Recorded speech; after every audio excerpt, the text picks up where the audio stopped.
Rano, and I'm your headquarters, Kumasi, SOMPA 93.1 FM, Sansona Yuko FM Suo Kumasia, and Namso, and what she, Yawa Techima SOMPA 106.1, and I know she Takwa SOMPA 101.1, Sunyana SOMPA, 98.9, Yakoya Nimuan, Swana, Edi Demuan, and Nambebia, our Mamfo Yinansu Su, Edia Dancie, our Muniwa Gross, Sunyanen, Kranzam, Yamia Yinara, Wamo Asum, and Adoma FM 107.7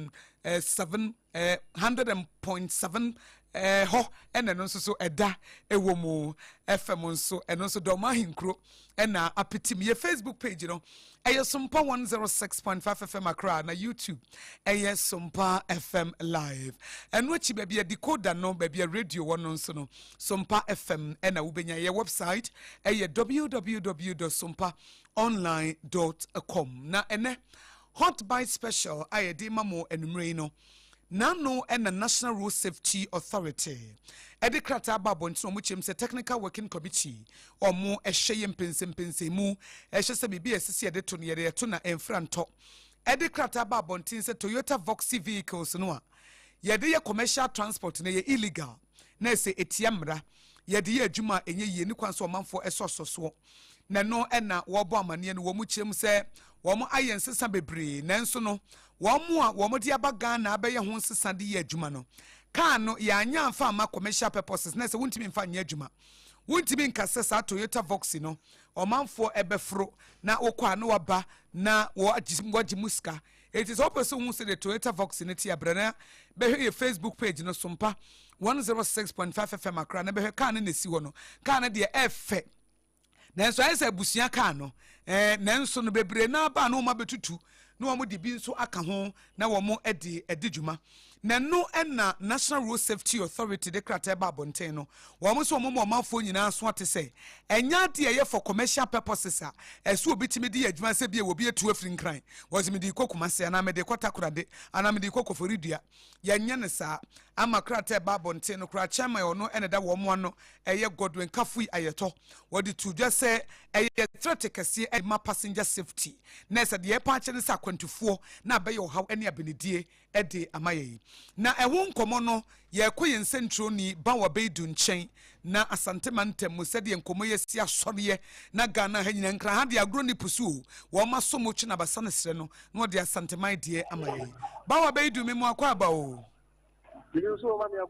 na bibia bokode oba de adom me ho den ye de nyame ase se de bia me kana asantemantem mu nsam de ayesa pro ne mpontre bawa beidu wadawroma Toyota Voxy ho asem ye ba ye nkran ha de enkrofo ni abresa krodom no asantemantem wote sei Mami AKOSUA ma na wase na minchi atie po ayetie SOMPA na numre me do mo ju asantemantem mu be se bre kakra ni na National Road Safety Authority for the ba say Voxy ho asem a ye bie no yen say ye de be private use ni mo menya commercial use ko a na no na aka ho bie ma de se wa asantemantem mo ma choma no abia so se ampa ana mo we a road safety for the aba no nke ya de ankoma yen dadaada na nso ebire mu fa o mo de aba ndie o mo gitumba isan se Toyota Voxy ya kan wa zemi wona m kwan so a uhunu kura mi enso mi enu go se mu ni na da nwure mbabi anya hwe kura anso no nipa timu a wanwu anu wafia na no na asantemantem 40 sa se mi no mo se ampa road safety for mo di no kure na ebire mu no me nsa campaign bo bi o menchen ya me pese menu mu di nkomo na mbi so mo se sa na mo ya road safety for atuwe no then no mu si hu ne fa na o ana se o mu di o pani aha SOMPA FM in kind Toyota Voxy road safety for e dia ba se yon fanye private use so ne mu commercial use media o ma bra no then no mu si hu ne fa ya na mo pa road safety for ya na me ya o dem that so they don't have to attack in Kenya me saka se ba me di na me mi ona me get se bit top one mine na ba du ba bi na sa je do bi na because for say ko shania dia din ni no de bia askem ba me dem can see se me na company do bia na se Ghana ba say that can make a change to me nukula kama ni ya juma ba e because can you bia because communication de company ba bia konsia bia ne ayoni bia ba chase bia kawo na kohwase eti tawo se gana po pani boni se omodi sana mo tu abandie ni wo ndi tutu ba se private gana mo se kan ko bia se private gana o kan ayi ba dom na no beta ba e bi on na busha ko ne se o mo ko kentambo na mo kontran e se mo na busha ko nya ta ka ka ni se ma ko na do ko kusi se gana po pani ko se kan o ke ni zo ma ni kula ye ngun ko bi the kind like that time the student buy the student ya that but do you know so in the summer I can't get you a bar move here because the member of the parliament is on yeah can you tell for the you can so what we are putting the now of that and now which you offer oh no make us behind them about finding a new training. Come on, me person me do so no. That time I just had time. Can you to tell you for me catch them and say, "Oni to watch it." I think can dey kwa na ko ti aso awo kwa wu. Na o dey na kwa wu no, nye oni ni o kwa na o di kiga. Na me ko so am me dey na ende. It is again a company for say, and yes be private car. That was it. You do me. Say be private car. Say be commercial car. You hear o me no. Because private car, e dey on me my kwa so. At the same time, so about what of the unit to go on. And you go Genevia. The Genevia, the second of company for the American, I say, you don't know. Okay. No, a bill so air car, dear. Yes, you find a private use why my own find a commercial. Yes, so now it be a driver, you know, 50 and 18 months. Almost go to your consumer, accent one, air cost one. To me, and I was using the drivers one or more. Why are they? Follow me, possible back. I said, what I'm all contract, now put the shampoo, now put the 2 9. So who's going to look at you the whole cat? That's now come. You know, but also clean now, boom. At the same time, I was saying, all that. I didn't shoot her, and I'm not a home. And I didn't shoot out the room. About Mr. Slamo, the American say. Commercial security, and now what we are coming to say now, country and that's all. You look like and the kind of as I'm what I want to okay. Mammy, I was open you back on a minute, in fact, open you back also. Depends on also HNA gave from way a Toyota Bogdia, National Road Authority, National Road Authority for area to get you find your private use and may find your commercial. You're opening that near road to get the other today. What can I remember that? Open my class and then you can tell me the minister. How can I start to need a meeting today? Now, if you outside the money, I am going to put this one from over the ticket on the other, you're not going to talk home. I can't do another one to my ear. Now, after I was for the banner, a possible. Coming Kwame Dia and Mr. Say, SOMPA here. The difference is no, always say, or I say a family car.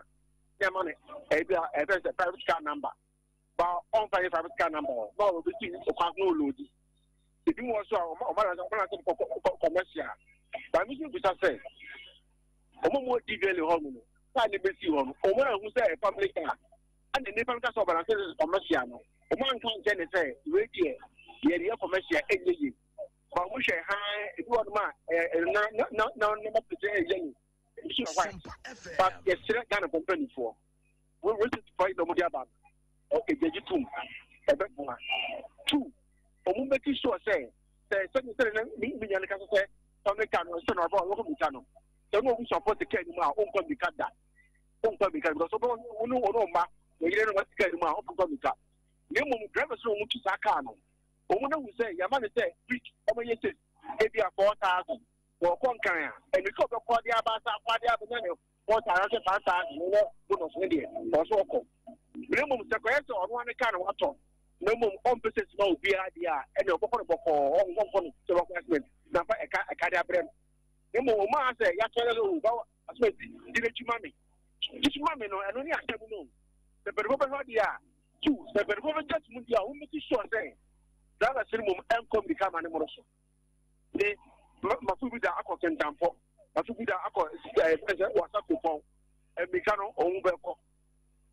Look at the same comic channel. I got a get here. So, you know, the penny force only every media. That's a private and quiet, yeah. And really, after private and corner, no moves and because all quite a private. But what will not be Uber and a small company. At that time, there was a certainly for why. Mammy Gosia, Ghana, Phobia, what and Samantha, more against and a Yadiano. The name said, as a Mr. Papaya, the name Comoya. Bawa Bedu, Busanema me say no, a bra or motesa news no. Sign a woman a hoon and a pan no criminal.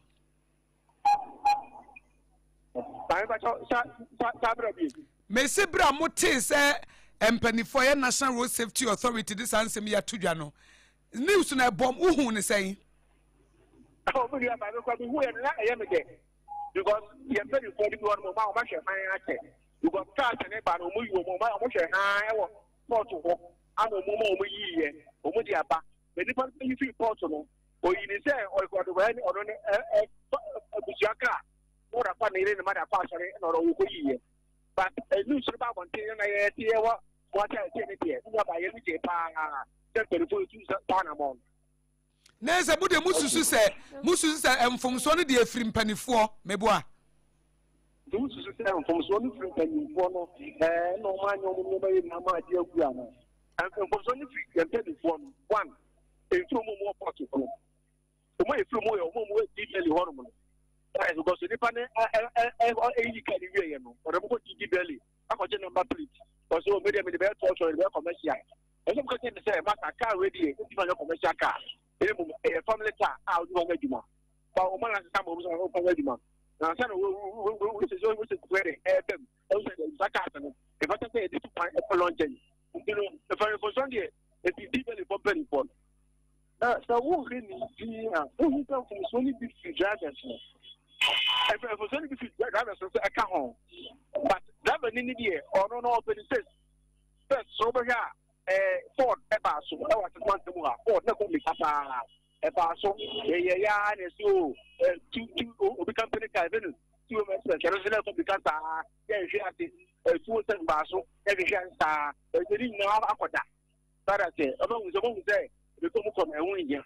But when you can up and we need to say, one, for just a party, the value. The different referendum place at a commercial. Pakatan is a car with a private car, the commercial car. Or great taxi, I say they find taxi the one meter, and number 1 day, yeah. More do you call launch media and better. They can get money for commercial number. You will have a money private car number. No more issue. That I say, hey, it's not here. But for Sunday, one, if it's really, if it's so we say, that we have a mistake. So we keep having 8,000, 4,000 a week. Our rush. To become a I am saying, I make a winner. That's what the kind of the cow and in the Chicania or one quite like the Canada. Timamia Kusia, Openiba Consoa, Edia, and again, Efa, with Mobana, Omodiaban, and watching again. I found a minute you are. Representative with that. Na ba obedu mimi ekra asante mantem sa Toyota Vox ni mutan hu bi wo pa. Hey, Mammy, I have here. Let me say, station be a one sentiment to Hano. Over Hono, well, who don't be. Wow, catch your what was young. The one can see also, yeah, we walk it take it so. And now say, who's there? Ghana for you, super and papa, we need to do a whole thing. So, when I say car can see me, well, Beccazo, we will do a betche. Genuine, just one of all, not going to be present. Let it be a mark of Pakan, but they are Pakan. That in the way a very man about facility. If the station be I want a smart to make you get Ah, now is it Toyota Vox no more friend or what crafty? Hey, what crafty? You send me a contemporary. We contemporary. One is a contemporary. Ah, almost I found him getting. Now, one can get it done, almost friend. I had the idea too. What does you can get it? The mammy was your mere doctor. If you Tabio, my daughter Musa is no. That was what you did not the one in the Qatar. What can I say? That was to one. On few cry. On one Qatar, yes, serious about it. Media, my car, ask what you said, maybe I have your bed. That you tell for India, remember you. You cannot do this, you are my camera attention, never put the apple.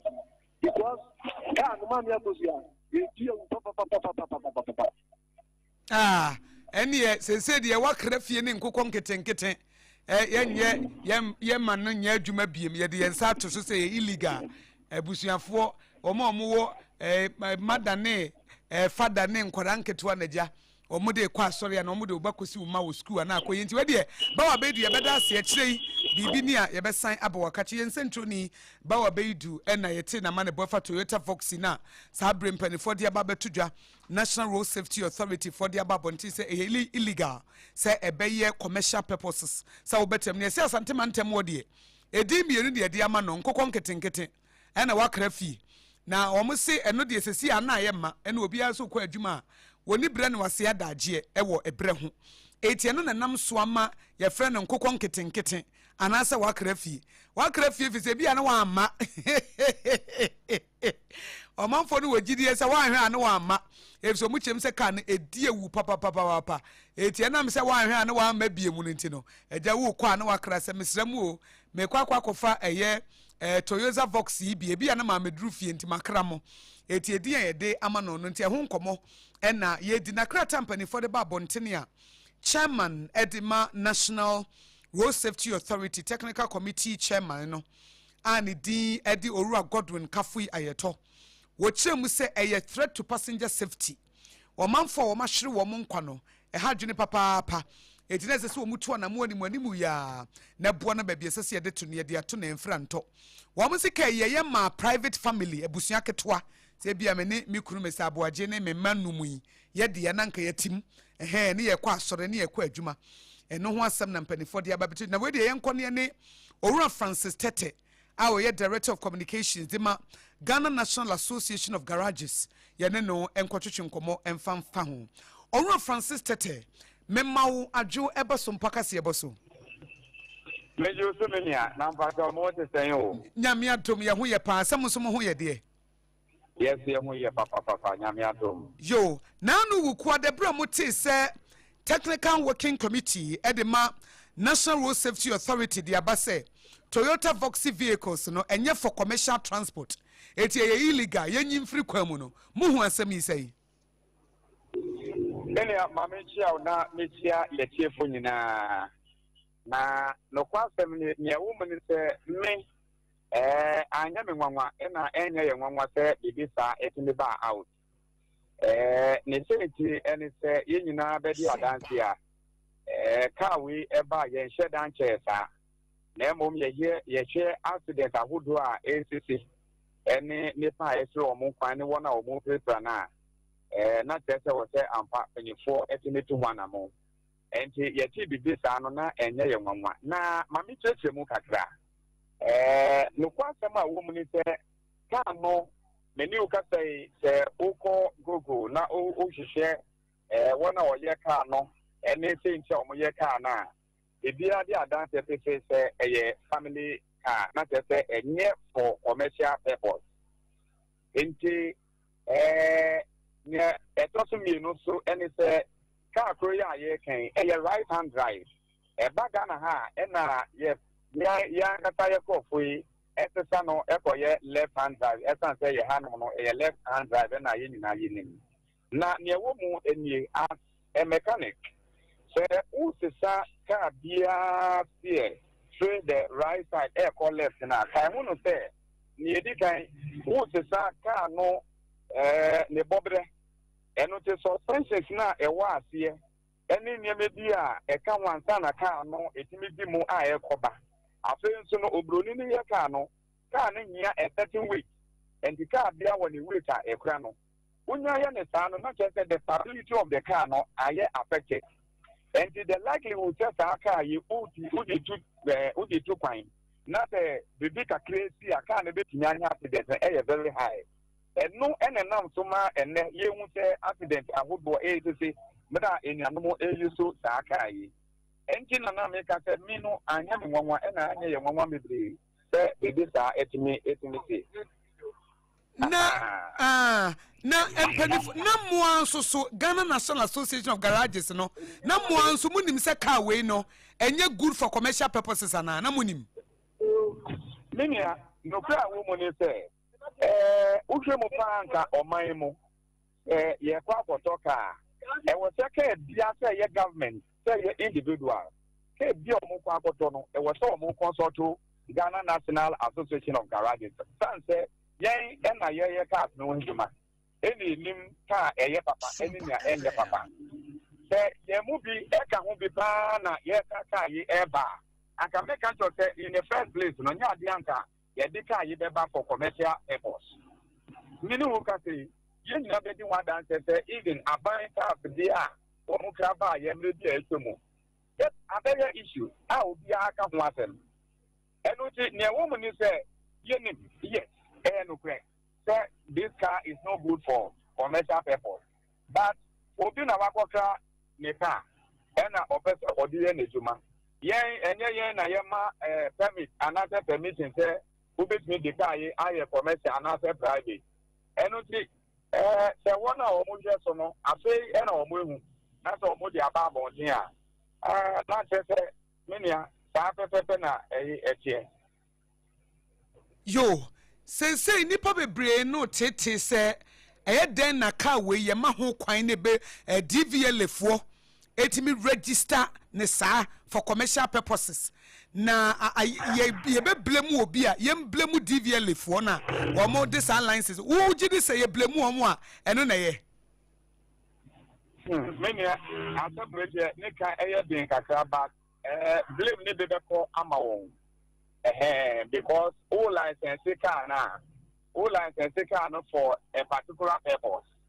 And no say all license na oye no commercial na not just say won so ama ho pan say ye timi yuso. But yenhwe adebio car no oje near road safety authority for the bar out na. Statement being say won to me yuso car no for commercial purpose. Na mum say odi ko long journey no. Eno ni na wo mo e ka ho asem eno ti se obi wo Toyota Voxy na opeso running Accra tema Ashama wo Kumasi wo ko Idum wo ko Ahase wo ko obetumi eyuso na mo ni ehu ni se ka na nkata maka utimu a wo se eye fully aircon entino driver for no nkata no wo mo se da ehu se ka na ko speed ni sa na no pasem ni se wo mo se da ehu entino Obehu no na just speed a wo ko no 2 months. Over break reducing no at once breaker. We are who she because already can angata no any awarding him.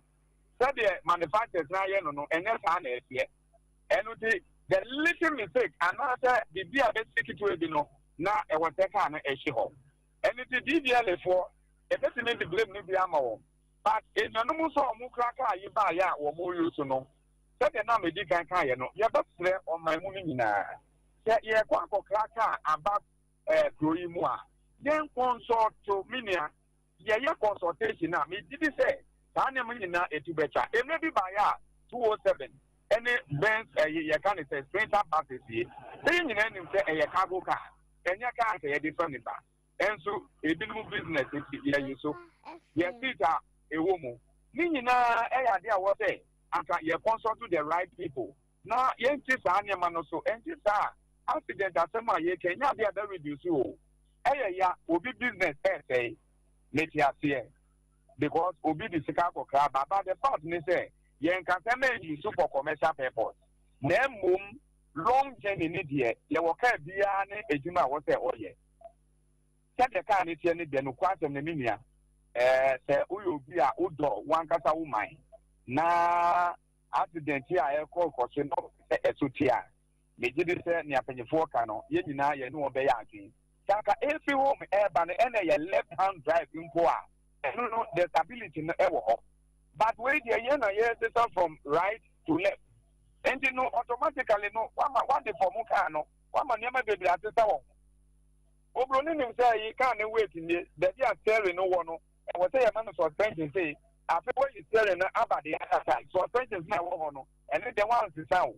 and the car ne kokra said na America no e mudro ene awode e de kono kra no and sister ne fi home buy yo Ora Francis Tete ne meja mo akona Ghana National Association of Garages abre ya ye wo mu yi mo challenge pa ye den ya ebra ye wo mu yi eja me nim se cars de mo ho ana nkrofo beto mo sei mo dwumadi a mo di no mo challenge pa ye de na apesa wo ka e de to aban yanim me na composure papa any assembly say na Ghana National Association of Garages yen odwum a ye mudodo na eye yana ye ka ho atuma bom say mechanics welders players electricians and sana yana ye ton so eka ho na ne di kan a eye ye problem pese pa eye baby a ye tuma meka artisans na kata wo ye nkemo no no mo be ha ye tufi ha ya to ama me na ye de kokot na nwa say asase a executive instrument that so say aban asase ye de ama ye na obi etimeni agencies bi ko ye ba ko mo tinya ko asase na afi na ye nam court up and down afi so say pasa eba no imitations no do so and so be your house say ama ye o ko papa na say unye obi a wa che ewe djuma no mo a wo experience ye the fake part no be ma o say eye papa o di be say ka na say a eko ahane hana adai enu so your house say pa e ma ye na le pra no eye access to finance minia no kwate ma wo ni say ye pesika e di be tre ye djuma mu na so u be ko bank say u ba ko pesika no na ye si o wa ho boa esa ye we djuma na chete na ye nyeteka enti adisede amedi to abanyenim say ya mame na je opoku o say obie women's bank ya adisede ne say ye betle is excellence John Dramani Mahama o ba be o ye campaign o ba ye ho ye say ya din metimi aka say national apprenticeship training program you can no ya din chere ka ho bedre ye so ye ke artisans bank say de be ya me nyeteka another member bi nyeteka na okobo a in fact wo mo beto ya semase ebema ye abua ma yesu anya soft loans a ye betime dia pay ejuma mo na ye timi training ko bibiri aba be ye ejuma enti sa me bi beba na wa hwa wo pe obi kwa aye wo ka ho ejuma another ye artisan we bi ma wa ebe ye fi enti me kan say onye ma garage senko a but artisans aye wo ga na no wo mo bie ban so e ma ye na ye nya mo bi aye timi akoko me nya me da say menso me da sipi o reference tete yo ya da sipi o reference tete a wono na eye Ghana Association of Garages one director of communications Edema Ghana National Association of Garages na wono nso ye ne no akasa na ne kasa ye mu no na waboye ediafa samwa eba ya na ye nyina ye di hu nkomo no meka wo sa ha ye SOMPA 106.5 FM Accra na SOMPA kase ebo a medima for Herba Center na time Herba Mesha for wo maso ye sene wo mo na ebo ye chidom amane me nyina nso etimi edimu no medima for Herba Center Dr. Tam da so ho na enwachi no nso no time Herba Mesha duro no nso ye duro a wono mu a etimi boa wutu malaria sitam HH Mesha and capsules no eno nso etimi eboa wo yie ema wugina wonaso ema niema eda baabi eda na ma wo so de wanamo etimi asisi yie sabre die ye de hot bite special no eto aso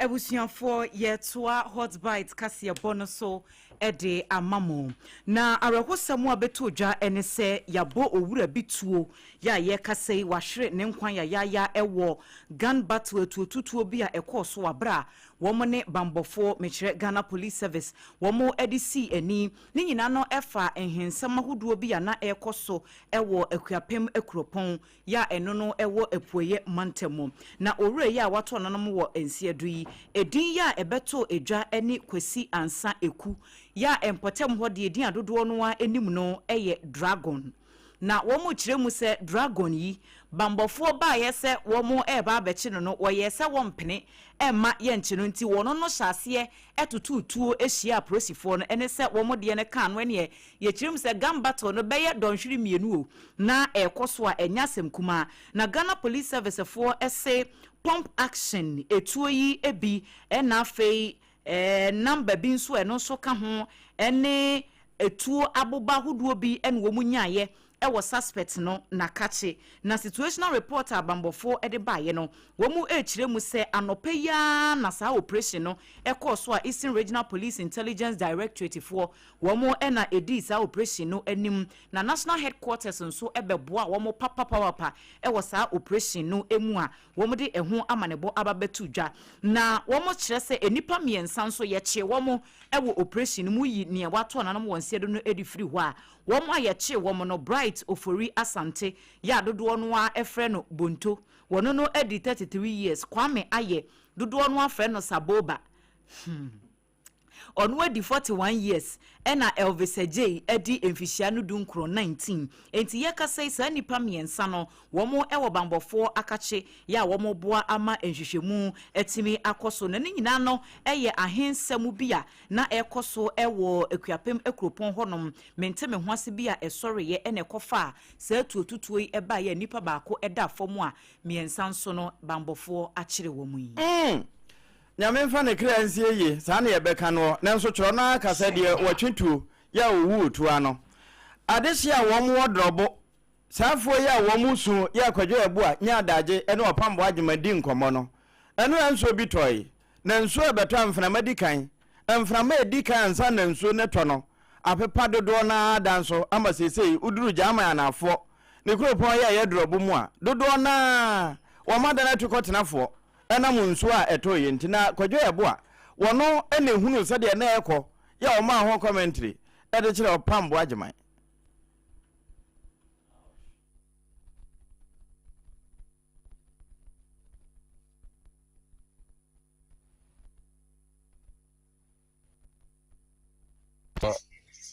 ɛbɔ animal hackers pa dynamite ya ne sɛ uniform toy dynamite ya ne sɛ ɛbi agye kurum baako pɛ ndi media kura mampi di actually ne do bom pono se sa dan bi ben media no na onu mu ne abuabo boy bi odada no no abasa no omotam no ntimi nanti di motam de ne baba shemika ma me de ne kosi diners ama de nti ikodu on so mo ai shelo ye na yi na wi azana me ba fi ade enko no anasi bia no eka nitin na ohe anane kon so ndimi ende ne kon no bia no kon oni nitin mi se ya ade a atichimo ni nipa bia ne okay one ayabaya ba ko kan we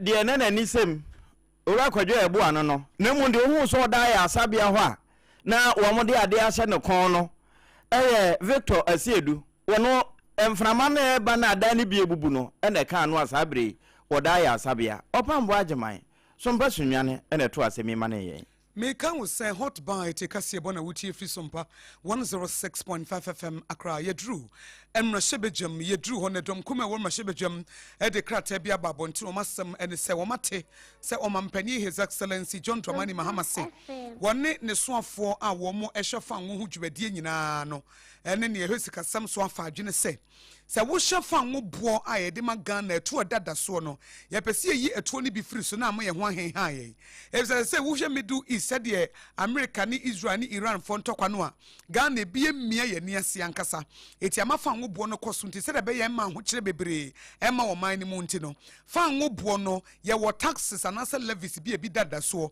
ye be yi sa eto no nyina afiri ho na amma ye ho ahenha ye ne no ene dom kuma wo mahye bedwam se abana ya de sa abana ye ne sa de a na wa ya de eti deputy ranking member awono energy committee wodano honorable Collins Adumako Mensa wono nso ka ho no ebra wo kasa na wo bo amane se wo sabre die wo muntimi nkyekire wo mu details and I say emu nneɛma ne mu nketenkete nyinaa nanso sɛ aban na yɛ n'adwene sɛ ɛtuo bi ɛdeda fa wo so wɔyi afiri so kɛkɛ ne mpo no wɔn yɛ dɔm kuma de wɔn yɛ MPP foɔ nanso wɔn se ɛyɛ dwumadie papa yɛbɛtumi aboa. So any attempt by government to cushion the Ghanaian consumer is a welcome. Although my brother Felix was not clear on the specifics as to exactly which levies, taxes will be removed, but just the general announced government intends to suspend some taxes and levies is welcome. We expected this to have happened a long time ago, and as you rightly put, I led a press conference about 3 weeks ago before Parliament went on recess. We were very clear in our minds that what was happening on the international scene was going to have a dire effect on us. In fact, I was hoping that this decision would have come before the last pricing window. If that happened, I'm not sure we would have been buying fuel above 17 cedis or 14 cedis. That's happening now. But as I said, my initial reaction is that I want to thank government for at least listening to the minority and not just us. I listened to GPRT. We ayen samwa edom kuma ewo mrashebedwem deputy ranking member awoka energy committee no so honorable Collins Adomako Mensa eno no na wasade to aban mu biem se won chechim sa one Ghana series for levy no woma yenhunu so kakra na yeni so briye ifa ho. We are still waiting for the reports on the usage of the 1 Ghana cedi. The act was quite clear that the finance minister was to present to Parliament by the 31st of March the usage of that fund. So far, my checks from Parliament is that has not been done. I've checked the website of both the finance ministry and the energy ministry. That's not been done. I hope that as quickly as possible they make it available so that Ghanaians can see for themselves what the 1 Ghana cedi is being used for. We're told that it's going to be used specifically for the procurement of fuel. Energy Commission is also reporting that so far government has used gas to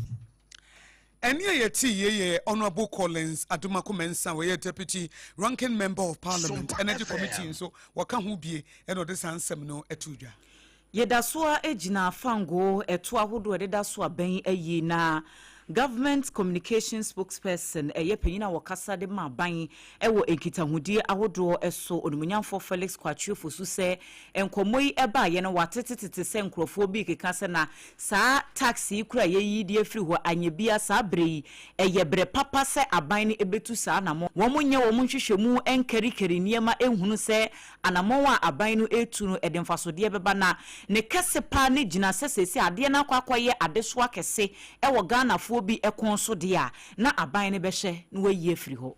Mpene se udike kope epo ya moja neba entisa opede so di odua mantiman ntianye se bibi ye na wote da se abra da no ababra so se ye tu ye bo ye hwe ne ma kakra me de kan kase wo se esa yin kwa ya paso ahyehyɛ sika sɛm enne ahoden abasi di munti no ango bo na nkasa no ansa na santo kwa yo no na abafo be ye bo so me didi so be ye du ba ko de ango ba fo sa amekodu be no ne ye ton 9.9 cedi nti na ango bo enye de Ghana ha nti se bibi kakra ba ye fiti kope enkoso ano se wo hwe kakra nti se ekodum pempe so na ya Ghana fo ahode so se ne yekoba ne lansen na wetu ho anamo eza ya kwa ye be eto aye yi no so no enti wo ho aye de eto ne bae ye de ye niema bebre nti wuyi no so no dama ha kakra ba be bia wuyi efe no nti esa sa ha na wo no nti no ese wunya abotre kakra na wo ya hwe yi kakra ansa na ubetu sa na mo na wedu eni ya yekotie sesie yi eye panyina wakasa edema aban ewo atenaye kesiem ho onmunyamfo Felix Kwachiofo National Identification Authority womne etwa wontiafra wo no NIA ne afo no womasa akeka won ho bio enche bia womo batro din wonmo adi mfinhia dunum edekro ama womo Ghana card no 18.7 million kra womo kire se ewo ho a womo nsanya nkan dodo na anyanye se womo se womo direction no asan shift ekwo enkoda nkuma womo di free mfinhia nsia ekosi dunai so nyame de chenya bosumi numbro nya chidie no ena wo mu firi ase na no na director of corporate affairs edema NIA adwumakuo no Owura William Ampom Abdelas onya adaje no wo kire die ntia wo mu edika ne nsanka wo mu de na wo mo company mfo so no wo makonkoda so onya adaje ne amane bofu di nkomo. Next month, hopefully, we are starting another mass registration for case age 6 to 14. This time around, we want to do instant printing and issuance so that the moment the kid comes, you take the kid through the process and you guardian bind the kid. So what that means is we are asking all the kids to come with their parents because they are minors. So they have to come with their parents. After registration, then we bind their details to their parents, issue the cars to them instantly. So we'll be starting hopefully next month, and we are looking at registering about 3.1 million of them. So we start from the Volta region and Uti. It will be simultaneous. From there we move up north to do the 5 northern regions, and then we would descend to the southern part of Ghana, Bono East, Ahafo, Ashanti, and then we will come down to Enti emiamia hodoa wono be ye adwuma ya fa no ana ate say Director of Corporate Affairs Adema NIA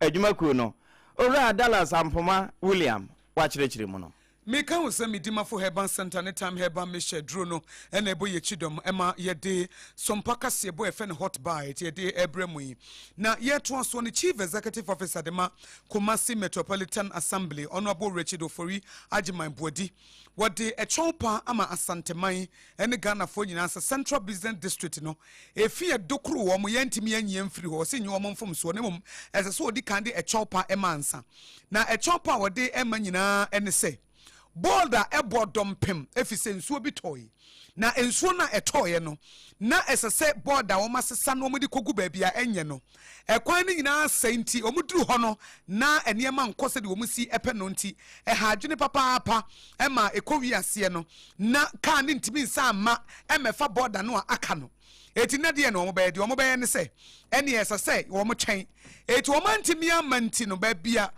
Kumasi Central Business ho no ye Central Business District ho no border na bodom pim sei ama omanfo ekwa ho kire kasiem e de wo ne atete e ban nti we de wano ameyo no wo Kumasi no wo de chawpa ema asanteman Yami adum eno da me kwa me fi site ho no ahomache be don ejina wo ma de eche yesiesie ekwan no on a short term ama cars ni na timi akoyinwa ama omo start ye pedi adanse a da bia na nua na nwua no dos bebe ene nwua no ini hobio but ye raise to pebrim is to pebrim in the chese assembly to ye or final disposal site no e be site timi atibio ama cars na kwa now envidie no so idea adwuma no ache nti na adwuma de omo he final disposal site contractor o jesu omo ha na mpanyifo so we cake up so omo so a ene cake up no yatum cake up no ya bia kibeti me afa bola be 3000 tons say ye adwuma na ye no mudi nkita no omo asem se be mfie na ni aban me ye mo omo kap nti kan ye de omo na mo so akwakode woni omo no omo de ebika enti Kumasi mayor na ekasa no na Honorable Richard Ofori Ajimabuadi be wie no wose wo besere o asanteman monya hwe ye yesrem wada border mutugu basa na ye ha edi be ye mo pa mo bia enye sa na tura bi kra MTN runabout no ho no otumfo runabout ne Children's Hospital runabout ho nyina ekonyina nkrofo etimi ko hwefin ediku no se eba ne se ne yeti ne se efi pa the Garden City of West Africa ena mudi efi emini yin ekwe ni muso de ebeye ene de ebeye a ebema yenya solution ebetwa to when is a short term medium term long term and she say ye tu ho anam ezenti ye se agina ye say efiti juada ekọ ebeye bonefo sem say obi kuta baller na run about be a okay Kumasi what be kwa say obi the baller ekoto say ye otumfo run about say ye MTN run about and Children's Hospital run about ni me no wo zoom potemo etiamba ye hu obi asa ye do be kokọ na aboka ye na ha de say be moda na ebi mu de asua ade enti ye bo wo ka na wodi asua de efise bi mu ho a e kan ko na di nyansa ba na ba wa be do this amane boy ma yen a ensem nyina Chief Executive Officer Edema Kumasi Metropolitan Assembly Honorable Richard Ofori Ajiman Bodi wono ene di tu dwa sompa kase ebo ye de somo ene enumre ye kai was SOMPA 106.5 FM across so enie eye hot bite kasebo enie da so a ye de ema SOMPA TV no so ye da so live and clear enti baby a wo hye bia se wonya yen e wo decoder no so a obeskane na afei watimi ehunu yen e wo ho na abribia no woni yen ache yen programs ahodo ne chichupa ene yen kasebo no na mensa aka empenifo akese mienu bi e wo fidue mu ha ye bedi nkommo kakra na nansemu entemu enche kura beye nansane ne ena ebeto dwa say his gold fields for wo matimi asili 2.3 billion dollars deal bia Bogoso Prestia Mine for Adaworoma ɛhɔ ɛna wɔn di wɔn dwuma wɔn ɛne nnwumakuo binom na ɛkɔɔ saa ASARE APAM na ɛnɛ wɔn nsa etimi aka saa deal no yɛbɛhwɛ na yɛdi mu nkɔmɔ kakra na Owura Bedu Samora wɔyɛ leading member Emma Catchment Area Community Alliance wo Prestia Huni Valley Mansino emu ono ewo studio hanum sei saranso ena Owura Ebenezer Riafe ya wono so eye member ekukro no a wo mienu ena yensa aka wo mo wa hanum a yene wo mu ebedi enkomo empedinfo memamu nyina ajo emama kwaba ya brum yo ye gidi se bebia monam no so eye kama nyamiado mpacho ya na wama waben mic na ma kakra medase we de yema mutiri nkwa because fit we de ehu hia se yetumi ebo maba so se mwetimi secure deal bi a etisa ansa na yebekom no fa ye efam tew efa deal no how it came about edwumekuo ne kra mo ne omo assign deal no sen na processes ne ti ansa na mutimi enya saa enkonimdie me aba medase na mabo mabaso mo ba adwuma pa na mum tesane ya waka no deal no enye yen yekuo no ene ye den ye na mum yenye mum etwe empanifo adwen de ase so se ensem no a hit go face for eka no ye sabi hurudo hurada asem okay sanse the amaye kasa na se okotu on se wakotu 2.3 billion dollars na enye onfom so aye pe information e war abonti and ade ye adwuma bedase de wom no se hit go face for ye ka wo mo asemi ya de se wo mo ba beje bogoso Christian mine no eno no 2024 13 December and the then sector minister Yewura Samuel Abujinapo jina omotu me so na nhihye no ne ade and de mining lease ne ye den ema wom na wo FGR Future Global Resources for ensem and na omo ye nneoma bi a antwa yie ene ye den de mining lease no ema wom nti nneoma a wom de ye nyina so a wom de mining lease ne ma hit go face for ne se wom ba no sika botre $500 million and na mother company ade no omo ni sa sika botre ne mom obi a oba be so masene wo sika fam Yelmaden Holdings ya no na ekuwe wo Turkey na wo be bo machi dom wo sika semu na omatumi aboa de sa sika botre te sei aba be she bogoso Christian mine okay na wo yes a wo de ye nyina so a enam so ye de mining lease ne ema wo no ya nto anka nkoso anto ene ye beti anse Yelmaden Holdings ya nka o masemi o matwe ho afiri no ntina nhihye animu no de yenim de course so a ebasa ntina akoba se ense hit go face no ano etumi eden ejina so na otu anamo na kasa ne nyamu hit go face yeti yekuo no February 2024 okay registrar general nhihye na asa de a eda honom empanifo eda no Edwin Pedo oye director na Sylvia Ampofo omunyina ye directors na the amaye kase sa $2.3 billion yi eye sabi bosremoka ene se ekua ye frɛ won mo traffic gura foi one official website no say I don't know say mo ya mamo ye for ni bia ten so metu ya project na ma ye ene da ye screen so no we know the year you can say leaves near directors near okay ne mama official website traffic gura for no okay o ma tro dia to say o say woman ne adwumakuo bi a ye friend hit go face ye Ghana adwumakuo a wo tu e form agodi a ye nhihye na nhihye ni mo no $65 million ene wom me aba de ya wre hosam ne say ye man no a aban edi amamo no na woromo de akosi awowa ya wo gisika etise yie $65 million me da se pass waka se how ehihye no won wo hwe wo man no amamra ya ye de boy chidom section 14 of the Minerals and Mining Act 2006 Act 703 egwomo se and shesha etisei sa wodu oman no agudi a yede amount wodi ebi enu obi bekwa akoye nhihye anaso wode bekwa akosi awowa ana wode wo mining lease no awowa no apone bi di ama afoforo bi no esese wosoafo a wohwe sase no oba de bobre so otumi bam na woma approval odi afutuo free minerals commission ho na wodi gina so edema approval pay your checks no okay approval bia no aye den akoso from ministry ho yes and na saafo yenso a etu afoma agudie wo priest abogo so nsa asesu underground mine ne surface and o ye den omde ema won okọ ye kuro ya ye wo mu ni ade a underground no as at August 2025 na chief inspector of mine panie basa yema operating permit ono na hwese ye betume ediama because operating permit no ye mining company a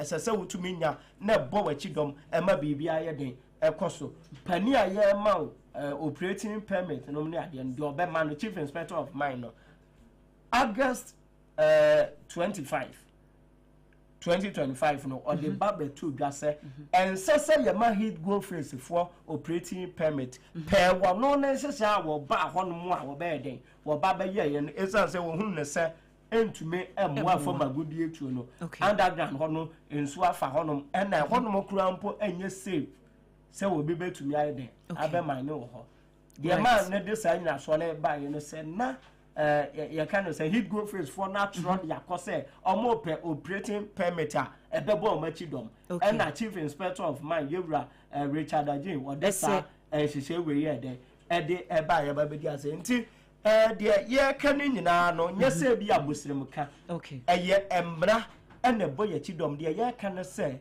His Excellency John Dramani Mahama in fact 24th of March ye petition ni bi ebre no ye de bia command ye de bia comma sector minister ye wura amaboa ye no na western region ho ye de bia ma minerals commission ya ye ka se and someone hit go face for na ka insist so mo kro ya mo se mo wo na say you mo de buy say $136 million bi o mo be inject into the mine chronicle ne daily guard mo capture ye ye wo ho no mo na mo san ba be capture any nka no ma ka say $500 million and one kosi aga afei de trafiguria for any my yan say $65 million a mo ba beto yam na da be kase $2.8 billion na se ka butiri ye ti say wo wo bia say nka man si aye wo honom na wo hwe kwan so a mo de adehye fa so wo honom a entwaye eno tanya ngwa se na nanom so a petition president say omo pe investor ogina ne na so ogina brand na no yate da man de ani ade na ma fa wo bose and also wo within presian univali mansen kase anim go face for bedi djuma so and say yate EMP for so aba na so ba presia yenra ye wo school ma ye kan book ye kan textbooks a wo de ye bo presia na nka tumi say nka presia ye gina brand na so ko hwe djuma wo mu edi wo ho na surface na so kra no a esese wo mo de ka ho mo ye no oba ekwan ho pe SSN kwamo diverted road no ema manfo fa so entempe no mu tu e form agudi a na mo no mo ba bebo ye ebra yesu masa de sabi akofie ye ti sei na e ba betum enti de ye kan say sempanifu amamu a yanye man no ena o mo to no asawura na so o mo de kokosia wo wa ade a yapo ne ye de man ne lese ama no na de kosia wo wa nya de se betumi aboa amanfo e wo bogo so pristia o mo dache no ti asemo a ye kan eno no Mr. Riafi mesan aba so na mamimisa Mr. Bedu say mukuyi catchment area community alliance ehe na mowo den na moye related to mines yi ho asem ya ye Kenya na but that's menu aba yin che wetiefo ye tini say yen ye nkofo a ye timamfo Yes, catchment community. Me a former assembly member for Himai electoral area, and Himai is the divisional head. Pristia, a year or my bet or Henote Himai. Okay. Until I was the immediate past assembly member. Now, mines no a idea a yakumaso. esan say enu ni yeni say primary 5 or 6 GHS o kan gold mining in Ghana obo Pristia baby ani konongo ne nkoko enti mines no eda yakoma so enu enti ne yakukọ hu school si ye kwa ba bepe bi aye enu enti na ye nyina ye boy ho ban na say wo hwe dia menua kan ya meto aso no ye ma omo 120 days kura say omo mfanya hihye a chief inspector ne kan wasem o hwa eniemo omka so ombeto gratitude crusher and even the watering nankasa sesia me no kasi the active level nsuo no 9 feet below level 20 listen among enti the yeye kan say collateralization of the state asset no second no the anke you matter Professor Mankwa betima set up team gold board betima mo 65 million be ye dwuma mo fa gold nu nkoma obi oti abruchi because we show mo payment plan na 700,000 ounces eno mo de ba betua enunti ye besre even Professor Kuma after omontima meeting $500 million no omo ati so ba $205 million into that figura financing na ka ye equity share limited na ye equity share 65 million into ba na say na within a short time assisa acquire the venture and so we shall go for one kasa list here AKOSUA Bank for Investment and Development $100 million, First Atlantic Bank $5 million, and a Guaranteed Trust Bank $6 million.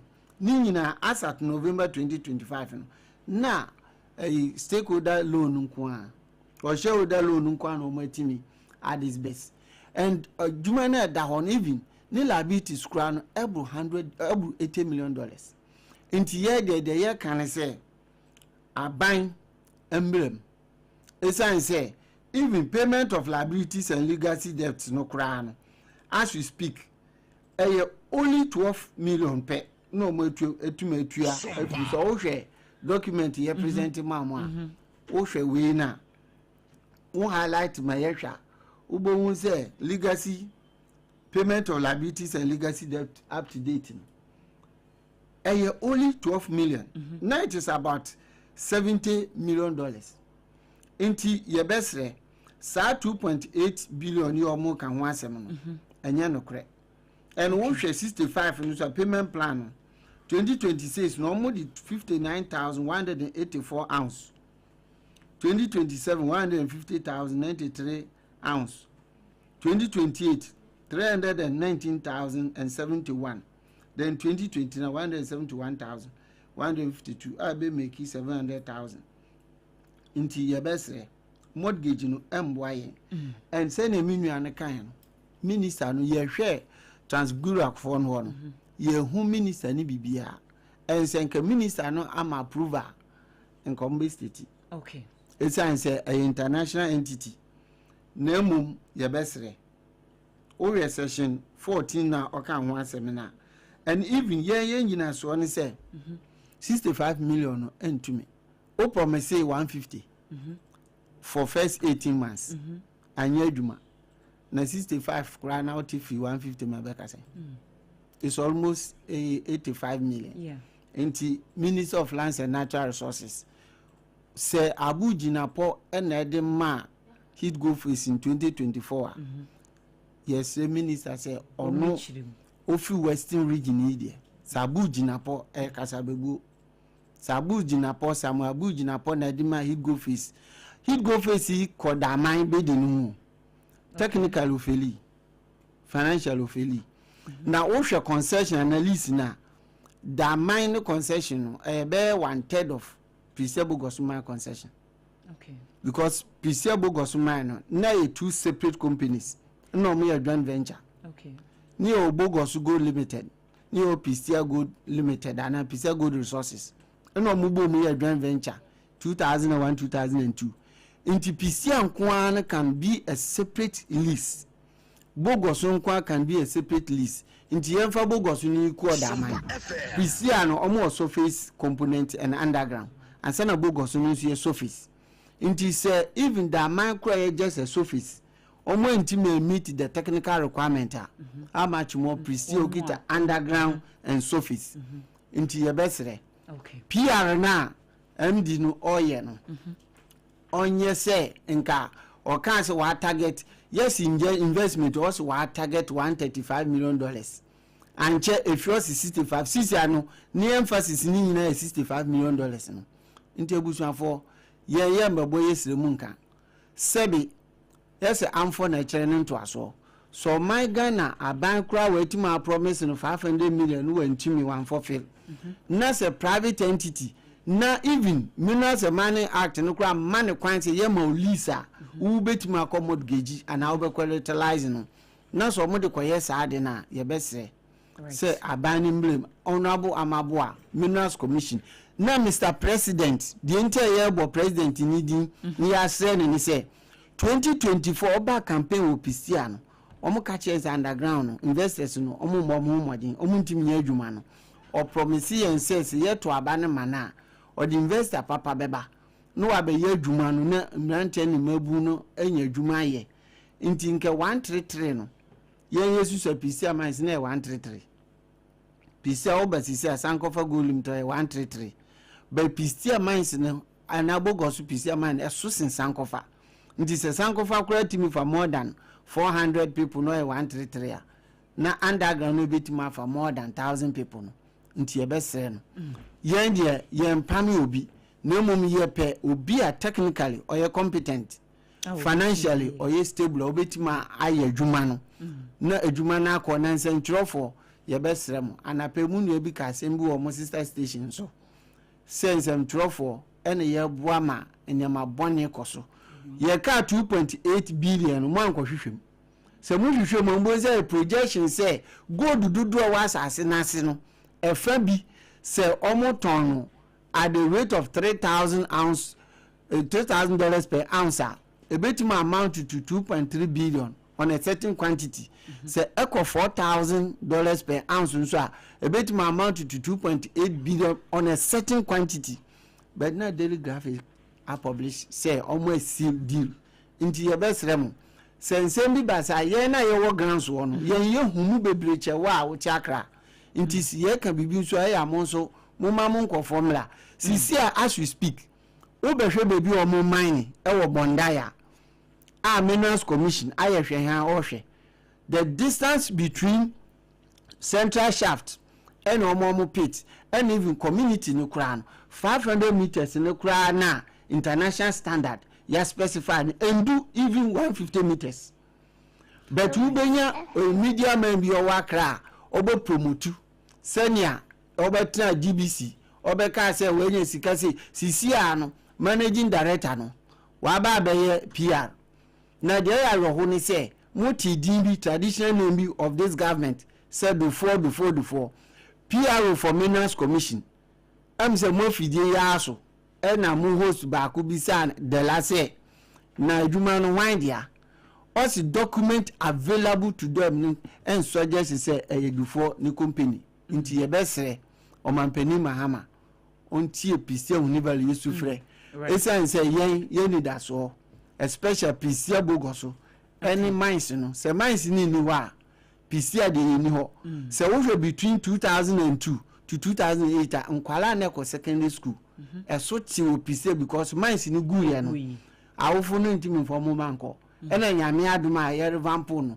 nti se sabe ko bio na poma na FGR de baya ye gifiri o nsem no onu po na nka ye dwuma na si se wo mu akofa sofo dia ene ye besre investor papa na even sister medman nsi no ahemfo miensa a omo ye division chiefs a he go for say operating omo petition o mampani ye besre yes dia penalty for ma ohunu abofre gina ho a ana ogina be posukro ohu nti omo no mu ndi ekoso omo he go for say MD needs to create sustainable employment sa local contractors ye fen locums ni CEOs na any traditional leaders no say yetimi tu omo ka nkomo petition president say omo pe stable financial investor obetimu aso adwuma ni nti ebeso na abo Amaboa ye ne na ne ye bon uye value adwuma fimala eye pise univale elemele unti yesufre na ama pressure amba me da pisi aso na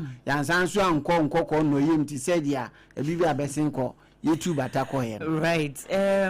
Mr. Riafi enche me di mu be sita ye ne Trafigura PT Limited akona yesi adwumako ni kwa draw ati wo mu afiri agreement ni mu no wogi di say de ne bema hit Goldfield for atna se capture anase ahyehye bibi ati say wo mo beka we yato abonten wo mo eni suade hunu pa wanamo a wo mu tu ye no wususu se eyedien ena afei 2 years ya wo mo ema wo mu lease na wo mbe operate e wo area ho no aso wo mu dwumadie no edi nsunsu aso boni bia bre wo mo wo area ho no e wo kwan ben so.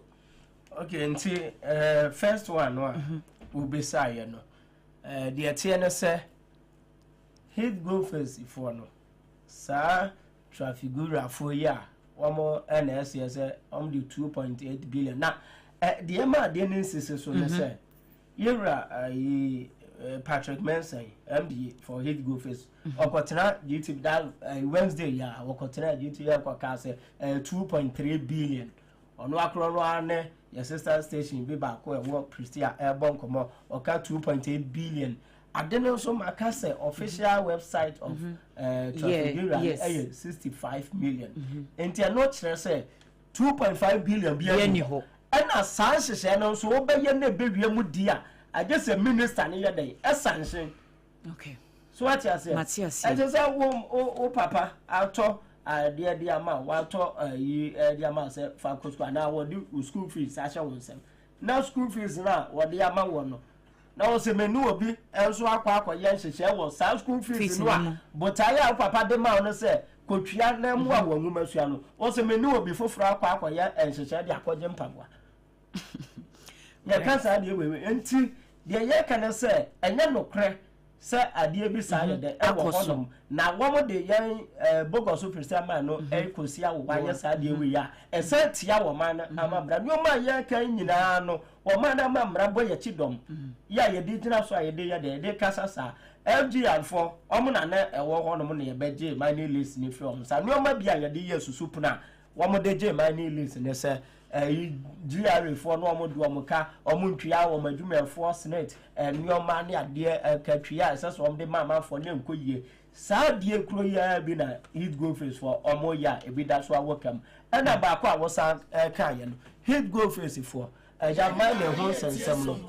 Ya can't say, a me patrol 2 minutes, Mamma, 2 minutes into wrap here. My name was some no, a yanny yadia from Yadia. Oh, buy your horn more. Oba Bondi and then Potemwa, a quan pay, mine and Shashana say, oh, yourself is crown poor, anka, the can divert a quino, send a bay a beba man for no and by and sacral word to me there. Why ye a former good deal no person where the Utuno. Oh, quite on my 500 meters no Amrana cano. Yeah, dear, and champe, and Tika ne bar, can't say a quum crowd dono air bar, not just one more so tracks no air qua, a bill crowd for my day, Ashura Munqua a womb. So hunu enti dia ye ka ni nyina no ye ka kwa akobie se wo mo sabi sikasam a enkoyie sanse na no wasa afa ho ko de da man dia wo ko be de ne ye de technical ne financial ye de bo we de tu ba bi eno anya no nti ne wa na mo de ye ka no se wo mo nsem no a wo mo de nam no eye bosremoka enya no kre so am ne company bi akọ ntiase apam bi a omde 2.8 billion dollars e ba be hye manim e na sanse hye ne nso kra no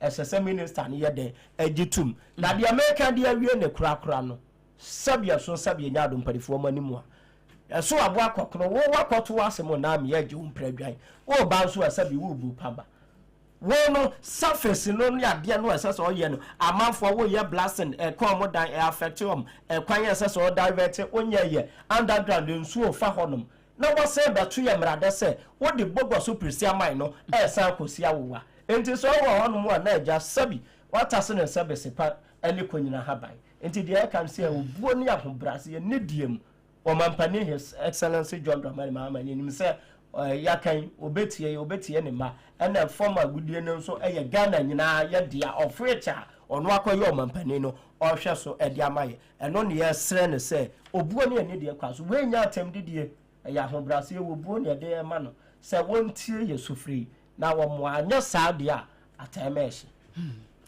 meda sipi mpanyinfoɔ enti na kyerɛ sɛ owura Badu Samora were leading member Emma the Catchment Area Community Alliance ya womo Presia Huni Valley Mensino emu ena wote se wo kasa ye no sawa nso na owura Ebenezer Wiafe eye member ewo ekukuro no emu woma semo a womo kanyina eye tia wase ensemu a Heat Goldfield for de betu dwa se womo nsa so $2.3 billion ye bi nso ba bi kura womo ka no 2.8 se Bogoso Presia mine womo ne adwumakuo bi akọ entiase pamwa wom de saa sika no eba be hye wom operations mu no wom asem wom kanyina asasa ansem no nokure bia enim enti esese aban wom sere se aban ebetie na na mo papa bia wo betu se de be ye omanfo a wom operate ewo empotem ho no so wom asom betimi adwo mo na Bogoso Prestia mine no eso abanfa so e de ama wom asem a wom kanyina eno no enti ehun komo na wote se ye ni empanifo a eda the Catchment Area Community Alliance na ano no ye ni womu ekodi ye hot bite kasiebo ewo SOMPA 106.5 FM Accra ena wasugusu wutia SOMPA TV nso ugusu a wo hwe ye dane ye hutia wa ne age aboafo enkrato ye ba ade aketwe no ye de beto aso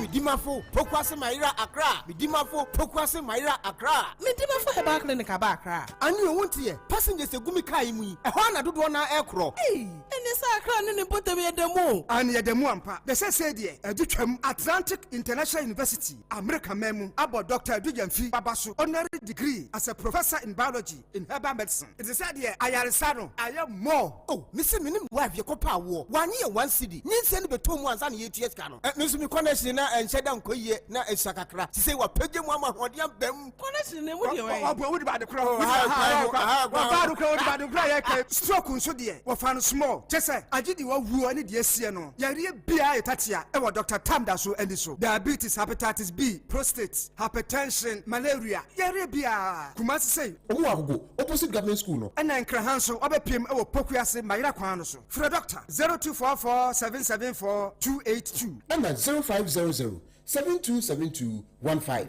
Midimafo Herbal Clinic. Wudimafo ne hwa. In the stillness of the morning, before the noise of the day begins, there is a sound rising, a sound of prayer, a sound of power, and a sound of victory. Yamawakwaba was SOMPA First Service. I was SOMPA TV, ne SOMPA Radio. Your early morning altar of encounter. Join Bishop Albesati Kwambo. Onyankopon di fa wastra no eweye brem enam ne nsaso ama onyankopon we ya honwade pi. Through this prophetic platform, destinies are aligned, burdens are lifted, and lives are transformed. We ne butai teacher SOMPA First Service ewo homayen enye TV program keke eye bra osoro ne asasi hia eye bra onyankopon kasa chenema. Set your alarm.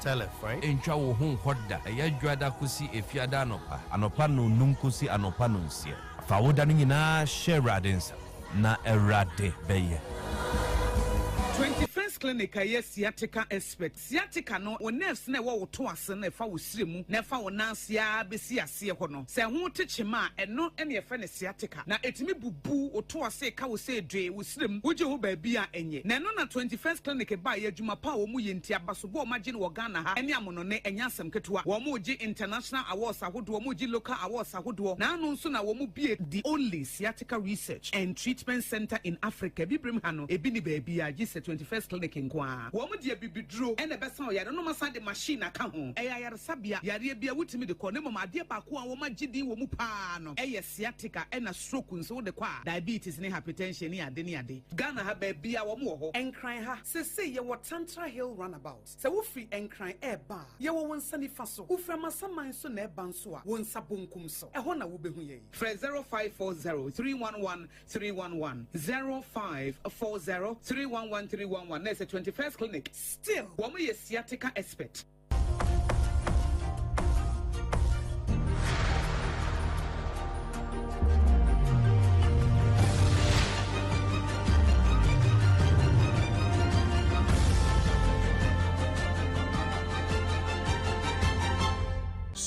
TV, Emma Akatuapa. And okra, Emma Akatuapa papa ampa. Abusha me yanko wie kase no wa manone. Sadia say Iran, America, ni Israel. Wa moment me ho aseda so wa Strait of Hormuz. Besi sabre, Iran fa ka wo moto adwumo a. America man panie ni abresa chinchia wo mumie. Ente sa ade ni ho ebe wo ni baba ho so no. Na wa ma won ma sa coastonage no. Wo mo de bo na be ka bo ho apa ansa na wo manyaja.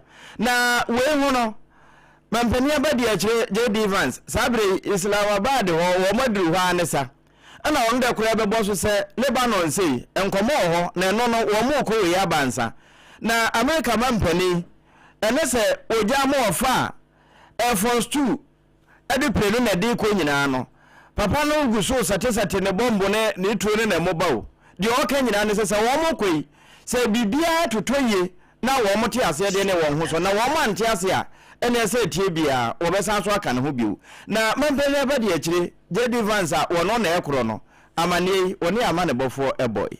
We're looking forward to the negotiation. I think it's going to be positive. We'll of course see, as the President of the United States said, if the Iranians are willing to negotiate in good faith, we're certainly willing to extend the open hand.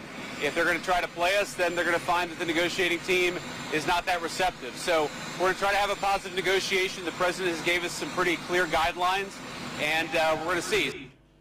Enti bra mampene ba dia che JD Vance be fra du pre no ana yansa ntwofo ne che na no ho asa woni nkomo ne nwie ansa wafro ya wo kan ho asem nyina na America mampene sese wo mo koi enti asa ye adwuma ene wo mo de asase anyanwam wo mo ante ase a topa ye be san bo won so biu kasebono asi na ensama ye desumo ni medidi makotene bi ne se National Road Safety Authority ensama mudi tudwa se Toyota Voxy vehicles ahodo ni kwanse ye de fa nipa ne de eye adwuma na santeman o mache o madwene se hode egu ho pa eti ye yifiri wa babu afise edi eda so no se enkokon ketenketen ana wo kra afie ansa na wo konti o mani aso se mpanifo tu na mo bia etesa empanise mframa se wode hu pade a ya wonya na wedie wono ma wodrobo ene na afaja ma anafo ensu abeto amframa di kan adan so apepa emebinum kura prepra ye ne kwadwa ebo a ya ne nanisem edi nkomo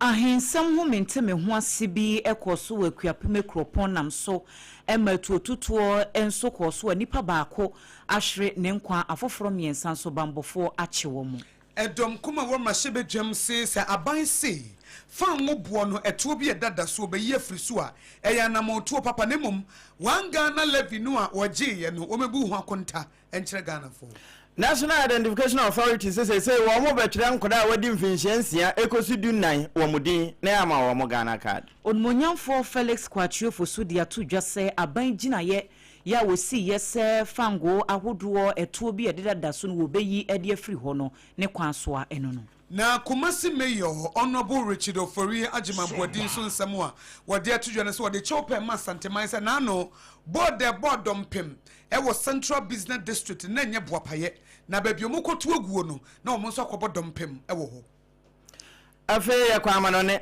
na amanone no mampani Donald Trump a wɔde US ano ɛna na bedi akire sesei wɔmo kɔ Islamabad ho na wɔmo akɔ pam asundwe apam na so mampani Trump se so wɔmo kɔ na anya yi a wɔde topa ye bɛkɔ ama wɔmo ate wɔn ho ase na kasebo ifi SOMPA 106.5 FM Accra no efa ye headquarters ewo Kumase eye SOMPA 93.1 FM Ayiko 100.9 Adam Fopa Radio ewo Paris France takwa SOMPA eye 101.1 Techiman SOMPA eye 106.1 Sunyane SOMPA ye 98.9 Enkranza SOMPA minse wonum ye 90.7 Mankasim eye Kingdom 106.1 FM Decoder baby radio wono eye SOMPA FM ye Facebook page eye SOMPA 106.5 FM Accra na YouTube SOMPA FM live your website www.sompaonline.com Kanesh Urban Radio ewo Kanesh Market and Doma FM Doma Hinkro 100.7 FM so mo fa bie medima for Heba Center Dr. Tamoda Sobra near Fatam to yare so and a time Heba Misha Edrono so ebetu malaria se ye ne de kaseboy esumo numre me de onyankopon twediampo ehira no akosua ago abowaje Ubetimi afrema kusi enshira many adult children. Apam dada no a triple way mine ejapia na fi ADWOA ASARE APAM nyina se ama mumu anitie ene hwe.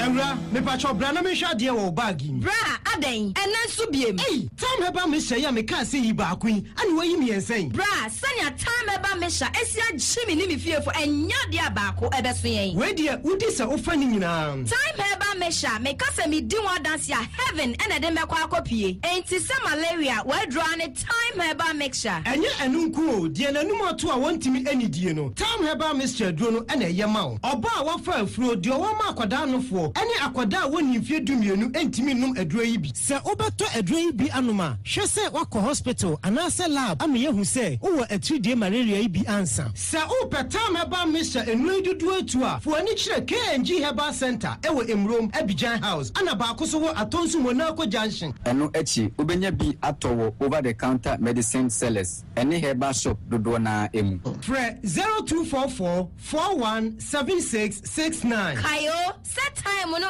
TIME. Time herbal mixture. Afi malaria fever bi adani ziba ewo munu be tuako. FDA aji ejodi nkratu yi atum. Tontonte. Yenum sane e fadwen. Ne fadwen mpa. Se na nim se bre bi beba ama tonti na 74 opa ye ne simple. T74 abeye adu. Tonti na 74 ana T74 asa twe ya dwene esi na nanom dodo so. Se de na dodo bua ma na nanom enyare basabasa no saa na tonti na 74 ana T74 ebu anipadua no. Emo immune support enti obi onum bie no abre bia ne ho den.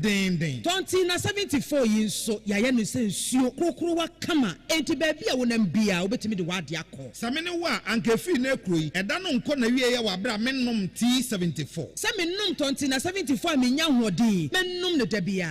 T74 yi eye hahama ene ye de aye na DHC ena aframa na ye kama saa no. T74 ahoden ni apomuden ko a. Woko pharmacy ana ba bia to no bia ubenya tonti na 74 yi bia to. T74 yi enye ma oba wa fafuro ana obi a oma nufo ana se obi a onya mfie dumienu. Eto phone 050-162-8931 and 0246-073-498.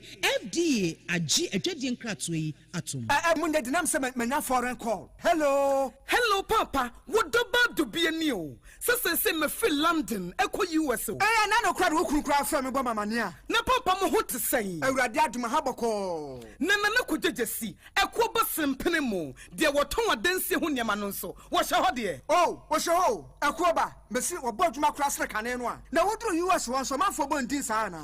Papa US hakura de. Na ko jejesi company limited agi ba bia. Wo Holland, Germany, France, Italy, London, Canada. Eba adanse ho niam de a. Obia se na ko jejesi company limited. Na matese wo bie depo kasie bi e wo kasoa. E ho na wo bia koto adanse ho niam. Na eye no kura papa. Oh, no kura pa. A police station in Chanhua. A kuoba sempre mono. She, where Kurano, me and somewhere and will be in Fufro Yao. Baku, a Buakwas, a pass Kumasi, and Bakuso Pocras and Cran. O Biase, Nanako Doja see a Bemaba, our dancing, what on cement, iron rods, banding wires, and Adwa plywood and just said about dance. To say BBI, they share a dance here, said the Korea. The pony answer, a to football, would go more, what could you free? Akra we ka so depo ene pokrasi de no kra to nkyanya wasa wo bu akoteman Tantra Hill Iron City Amanfrom wasa bie depo kese so e wo Koshiman Kumasi sepase depo no kra da nkyanya ebisu magazine road head office no wa bie depo kese so e wo da de ntam edwesu Akra road from opposite Alhaji Salia